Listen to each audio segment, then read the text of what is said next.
Wolverhampton Wanderers 0, Manchester United 1, 3 points as we end 2022 with a victory up into 4th place. Erik ten Hag's momentum continues and Marcus Rashford continues his success in front of goal, his improvement from last season. And what a strange game of football. I think the biggest key difference that I would point out from today, and the biggest takeaway that I would have, is that was a game last season that we would have lost. You know, I know this season away from home we've been a little bit shaky. We have been a bit shaky away from home, but we have been getting results the majority of the time. But last season, that would have been a game of we start well, a couple of opportunities in the first half, but we let the game get away from us. We let it drift, we let it get by, and then eventually the other team, the home team, they get momentum, they get a foothold in the game, they score a goal, we have to either equalise or we lose the game and we go, I can't believe we dropped points once again. That's not what is happening right now. It's 1 defeat in 15 for Erik ten Hag's men, and Erik ten Hag deserves so much credit, I think. I think he really does, and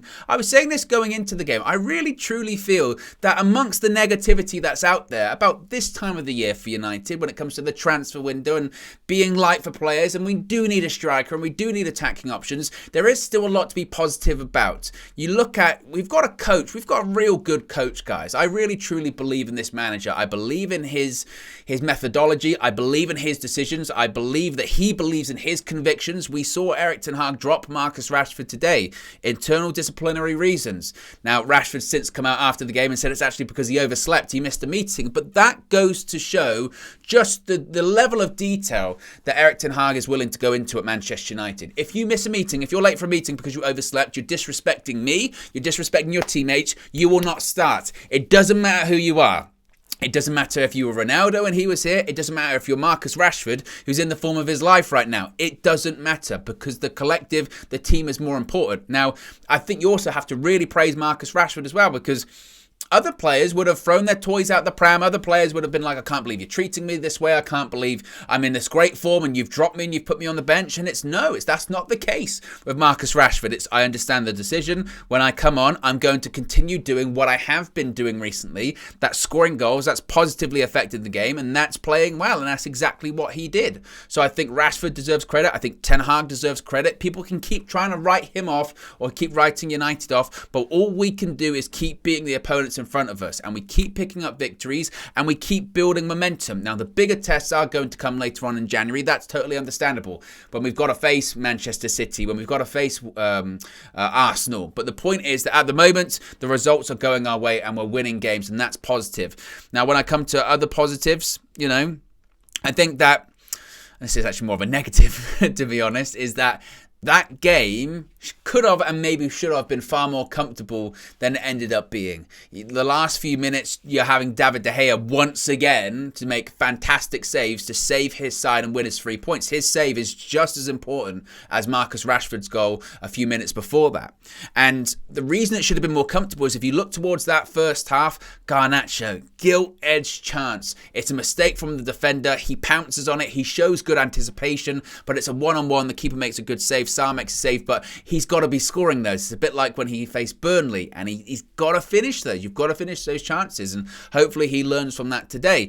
Anthony Martial, though, he's a much more experienced player. He missed an opportunity today, late on, just before half-time. He's got to connect with the ball, make a header, and then we go into half-time 1-0 up. So those chances, if you include Rashford's goal, that could have been 3-0. If you're going to talk about Marcus Rashford as well, he had another goal that was ruled out because of a handball. And look, the letter of the law, they've got that right, but that handball law, that handball decision is absolutely ludicrous, in my opinion. I think it's ridiculous, and I think the rule will change come the end of the season. Not that it does Marcus Rashford any favours, because he's lost 2 goals from it this season. But the point is that could have and maybe should have been far more comfortable, and it goes back to what's been asked of Erik ten Hag and what he gets asked a lot in interviews and press conferences anyway, and that is, do United need to be more clinical? And it's a very simple answer, because the answer is yes. Of course we need to be more clinical. We need to be scoring more goals. We haven't scored enough goals this season.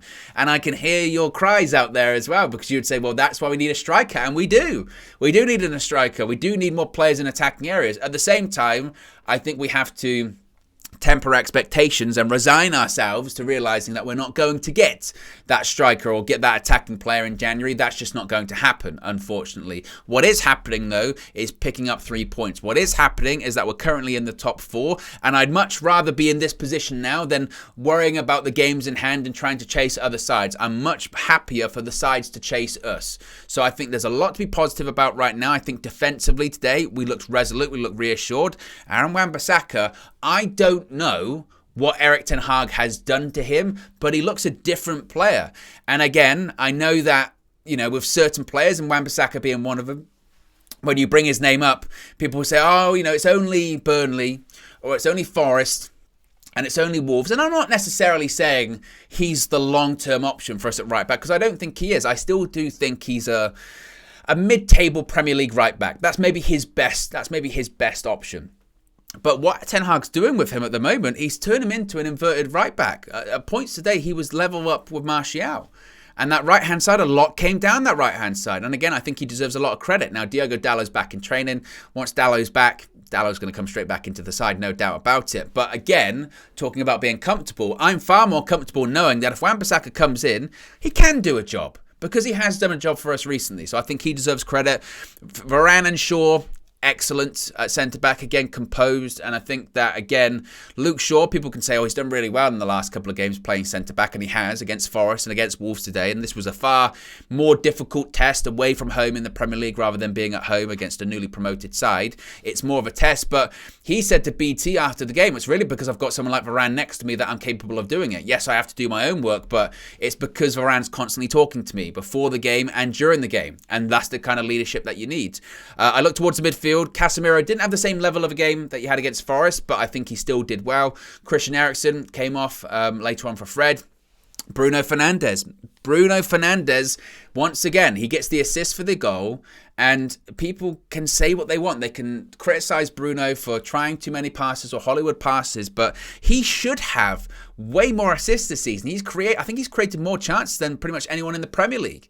Because that's what he does. He creates things. And it's going back to my original point about being clinical. If this side was clinical, Bruno Fernandes would be much higher in those statistics. And a lot of the time, he's the pass before the pass anyway. So I thought he played well today. Anthony, you would say not the jury's still out, because that's not fair. He still does need time. But I think you can fairly say with Anthony, you want to see more. End product's an issue. Clearly, that's an issue. And it's an issue that goes for the whole side. So he's not alone in that. But you want to see him be a bit more direct at times. You want to see him, okay, if you are going to cut inside, your end product has to be good. Your end product has to be solid. Sometimes it's not. And that's the difference, I think, and that will come. I will give him credit for his work rate, though. I do appreciate his ability to run backwards, run in behind, and support Aaron Wan-Bissaka in the full-back position, so I think he deserves credit for that. But the person that deserves the most credit, as I mentioned, is Erik ten Hag. What he has done with this side, and what he has done with players like Marcus Rashford, like Aaron Wan-Bissaka, like Anthony Martial, bringing in people like Casemiro, Christian Eriksen, Bruno Fernandes, he's improved his form as well, I think is nothing short of sensational. And again, it wasn't pretty on the eye, but you look at these victories, you can only beat who's in front of you, and Ten Hag, if you give this guy the tools, clearly he can build something, and he's already started. So plenty to be positive about as we head into the new year, as certainly we're in 4th spot. Wolverhampton Wanderers 0, Manchester United 1.